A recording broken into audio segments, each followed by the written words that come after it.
Bonjour tout le monde! Aujourd'hui, je vais vous parler de harnais de raquettes. Parce qu'au printemps, j'avais parlé de raquettes et je vous avais dit que je reviendrais pour vous parler spécifiquement des harnais. Ben, ça se passe aujourd'hui. Restez avec moi!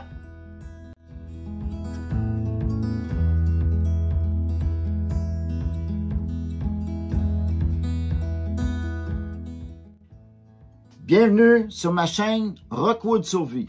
Mon nom c'est Rock Dubois. Puis au printemps, je vous avais fait une petite vidéo comment entretenir des raquettes.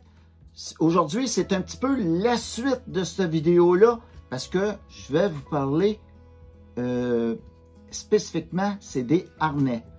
Parce que j'avais montré comment les entretenir, puis vous pouvez toujours aller voir la vidéo qui se trouve ici, comment entretenir des raquettes. Fait que ça tombe bien, les raquettes que je vous avais présentées ici, ceux-ci, ils ont environ 4 ans, ces harnais-là. Puis, ils sont maintenant dus à être changés. Parce que je vais vous montrer, vous voyez, ils sont craqués comme ça. Puis quand c'est craqué comme ça, ben, c'est pas trop fiable, ça donne pas très confiance d'aller faire de la raquette dans ce temps-là. Parce que s'il faut qu'il brise, qu'il fende, je serais vraiment mal pris. Parce que l'idée, elle est très bonne. Parce qu'on rentre la botte ici, puis on fait juste tirer ça ici en arrière de la botte. Ils sont utilisés surtout pour le monde qui font qui ont des érablières pour les cabanes à sucre. Parce que c'est vite fait. Rentre la botte, ôte la botte. Mais je trouve que ça dure vraiment pas longtemps parce que moi, ils ont 4 ans, puis c'est pas durable. Puis moi, ici, j'en ai qui ont ici tout près d'une quinzaine d'années.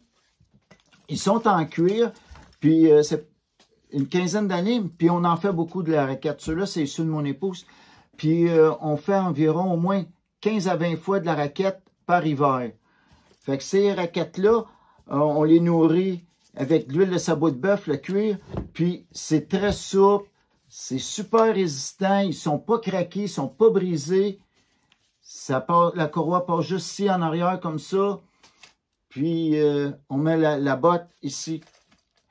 Fait que c'est vraiment, je trouve que c'est très fiable. Le cuir, là, c'est très dur, très résistant, très dur à briser. J'ai acheté pour essayer une nouvelle sorte de harnais. C'est la même marque que ceux-là, mais c'est des harnais un petit peu faits sur le principe des ceux en cuir. Parce que j'ai essayé d'en trouver en cuir, j'ai pas été capable d'en trouver. Je peux me les faire parce que j'ai du cuir pour le faire. J'ai décidé d'essayer quand même ceux-là qui sont synthétiques. Fait que si jamais ceux-là ne font pas, moi je vais rester avec le cuir puis je changerai plus après ça. Mais j'aime pouvoir essayer pour pouvoir en parler puis dire au monde, oui, ça c'est meilleur que d'autres, ça c'est moins bon ou ça c'est équivalent. Fait que j'en ai installé une après ma raquette pour montrer comment elle est installée. Moi, je ne l'ai pas installée comme eux, qui suggèrent d'installer parce qu'eux autres, je vais vous montrer. La courroie ici, la bande qui est large, ils la mettent en dessous. Je l'ai essayé tantôt en dessous. Puis, je trouve que ça fait pas bon parce que le pied glisse sur la raquette. Puis, il y a seulement une courroie sur le dessus du pied.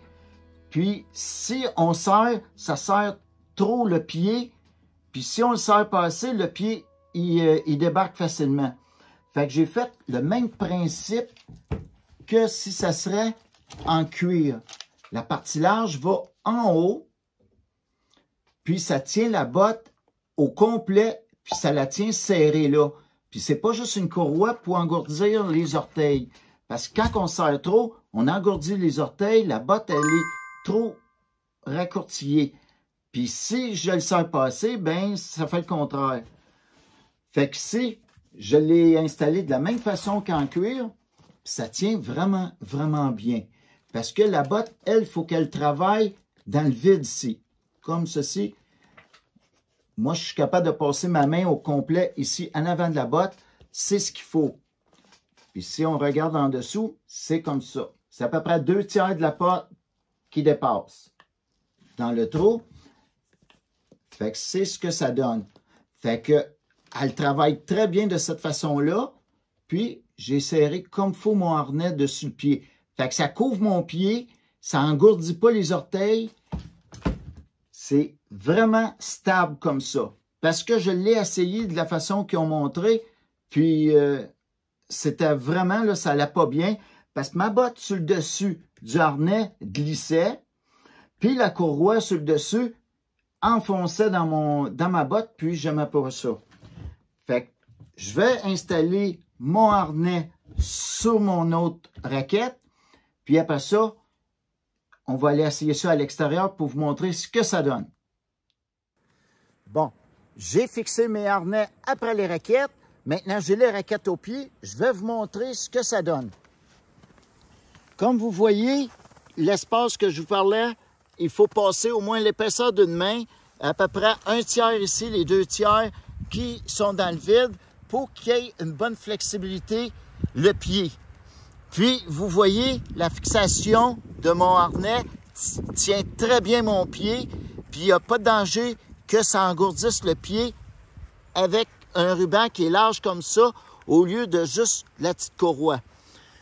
Fait que moi, je l'ai essayé tantôt juste pour voir si ça fonctionnait bien. C'était vraiment bien. Je vais vous faire une petite démonstration, puis je vous reviens.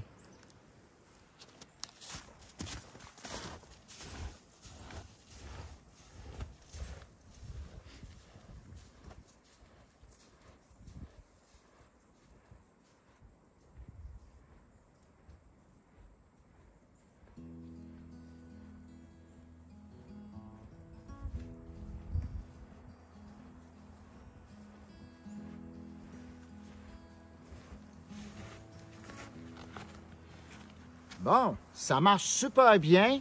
On a environ 35-40 cm de neige dans la partie où j'ai passé.